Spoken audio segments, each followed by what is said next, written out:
মালদার অর্থনীতি অনেকটাই নির্ভর করে আম চাষের উপর।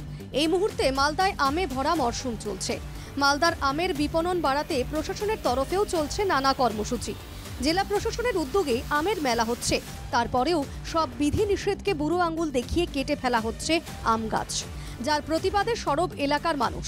তাদের প্রশ্ন, বন দপ্তর কিভাবে গাছ কাটার অনুমতি দিচ্ছে? আমরা শুনতে পেয়েছি যে গাছ কাটছে, তাই জন্য আমরা এসেছিলাম গাছ আটকানোর জন্য। কাটা প্রকৃতির ভারসাম্য নষ্ট হচ্ছে, গাছ কেটে বৃষ্টি হচ্ছে না, চারদিকে খরা দেখা দিচ্ছে, হঠাৎ করে বন্যা হচ্ছে, মানে বুড়ো আঙুল থেকে আম গাছ কেটে নিচ্ছে, মানে সরকারি আইন মানে নিষেধাজ্ঞা করছে। এরা কাটছে আপনার গণেশ দাস বাধা দিচ্ছে।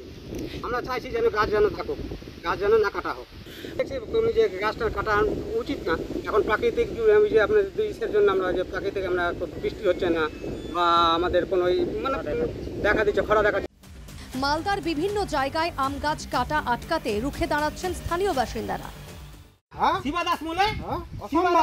আপনি কাগজটা দেখান না, যে আপনি কোনো কিছু বলবো না, আমরা চলে যাবো। দেখালেই আপনার শিবা দাসের দলিল আমরা অলরেডি পেয়ে গেছি। আমরা বন দপ্তরের আধিকারিক বলছেন, নিয়ম মেনেই তারা গাছ কাটার অনুমতি দিয়েছেন। গাছ কাটার পারমিশন যে দেওয়া যাবে না, এটা তো কোনো সার্কুলারই নেই। আমরা যেটা পারমিশন দিচ্ছি, এর পারমিশন দেওয়ার ক্ষেত্রে সরকারের ঘরে কিছু রেভিনিউ ঢুকছে। আমাদের কাছে পারমিশন নিতে আসলে আমরা পারমিশন দিয়ে থাকি, কারণ ওটা আমাদের সার্কুলার আছে, পারমিশন দিতে হবে। রাজ্য প্রশাসনের বিরুদ্ধে দ্বিচারিতার অভিযোগ করছে বিজেপি।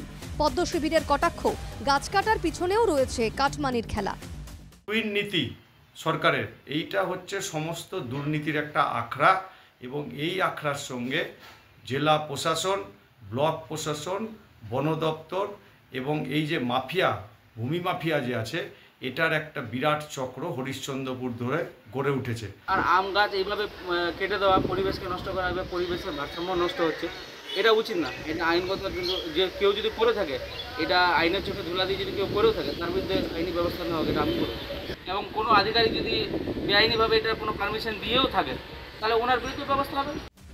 আম গাছ কাটা নিয়ে মালদায় জমে উঠেছে রাজনৈতিক কাজিয়া। বন দপ্তরের দাবি, গাছ কাটার অনুমতি দিয়ে সরকারের ঘরে রাজস্ব আসছে। পরিবেশবিদরা পাল্টা প্রশ্ন তুলছেন, রাজস্ব বাড়াতে প্রশাসন কি এ ধরনের আত্মঘাতী সিদ্ধান্ত নিতে পারে? মালদা থেকে নারায়ণ সরকারের রিপোর্ট, NKTV বাংলা।